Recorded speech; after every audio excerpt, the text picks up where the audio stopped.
उज्जैन में शिप्रा शुद्धिकरण की आवाज उठाने वाले और 14 महीनों तक अन्न और चरण पादुका त्यागने वाले निर्मोही अखाड़े के संत महामंडलेश्वर ज्ञानदास महाराज ने आज अन्न ग्रहण कर चरण पादुका स्वीकार कर ली।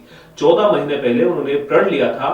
सांसद ने उन्हें पत्र लिखा, वहीं विधायक और महापौर ने शिप्रा शुद्ध करने का प्लान बताकर उनका प्रण तोड़वाया। शिप्रा नदी के शुद्धिकरण को लेकर धार्मिक नगरी में साधु संत आवाज बुलंद कर धरना प्रदर्शन कर चुके हैं। लगातार प्रदूषित होती शिप्रा नदी को देखते हुए निर्मोही अखाड़े के महामंडलेश्वर ज्ञानदास महाराज ने 14 माह पहले 5 नवंबर 2022 को उज्जैन जिला प्रशासन को अल्टीमेटम देते हुए अन्न त्याग दिया था। इस दौरान चरण पादुका भी छोड़कर उन्होंने प्रण किया था, जब तक शिप्रा शुद्ध नहीं हो जाती तब तक अन्न के साथ चरण पादुका नहीं पहनेंगे। वे गर्मी के दिनों में भी भरी दोपहरी में नंगे पैर चलते थे। ये सब उन्होंने शिप्रा शुद्धिकरण के संकल्प को पूरा करने को किया था। उनका एक ही संकल्प है, बस मां शिप्रा में मिलने वाले गंदे नाले और नालियां बंद करवाना, ताकि श्रद्धालु साफ सुथरे जल में स्नान कर सके। आपने दिनांक 5 नवंबर 2021 को मां शिप्रा के शुद्धिकरण के निमित्त जो अन्न त्याग का संकल्प लिया था, उसी के फलस्वरूप मेरे द्वारा आदरणीय प्रधानमंत्री श्री नरेंद्र मोदी जी के माध्यम से मां शिप्रा को पुनः प्रवाहमान बनाने एवं शुद्धिकरण हेतु नमामि गंगे मिशन से जोड़ा गया है। क्या वो है, क्या केला है?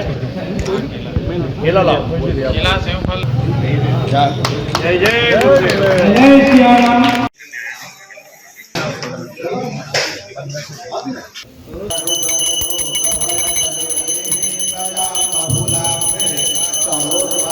जीवन जीने और जीवन की जीवनदायिनी कह सकते हैं हम शिप्रा जी को, क्योंकि उज्जैनी के लिए तो जीवनदायिनी है।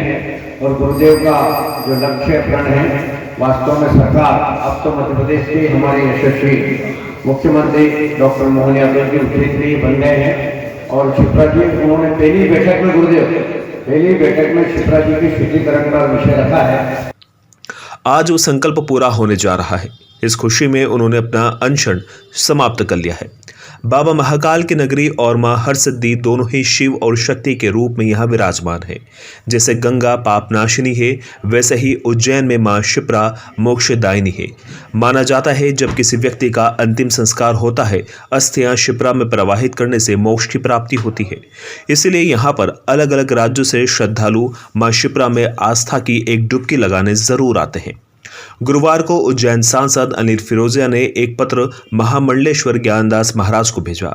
शिप्रा नदी के शुद्धिकरण को लेकर पीएम मोदी से बातचीत का जिक्र और शिप्रा नदी को प्रवाहमान बनाने के लिए नमामि गंगे से शिप्रा जोड़ने का जिक्र किया। इसके साथ ही उज्जैन महापौर मुकेश टटवाल ने शिप्रा नदी को प्रदूषण मुक्त करने के लिए एक प्लान बताया, जिसके बाद महामंडलेश्वर ज्ञानदास महाराज ने इसे स्वीकार करते हुए अपना प्रण त्याग दिया और अन्न ग्रहण करते हुए चरण पादुका भी पहन ली।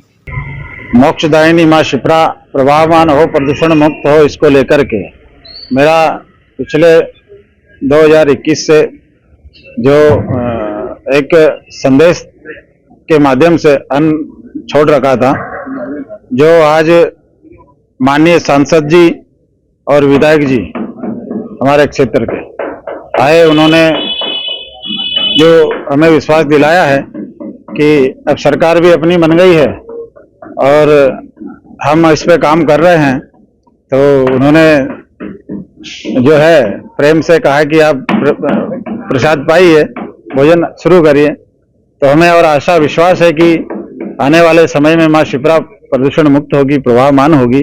और हमें खुशी है कि यहाँ हमारे गृह नगर से यहाँ प्रदेश में मुख्यमंत्री बने हैं, तो और उम्मीदें हमारी 100% से भी ज़्यादा बढ़ गई है कि जरूर प्रदूषण मुक्त होगी।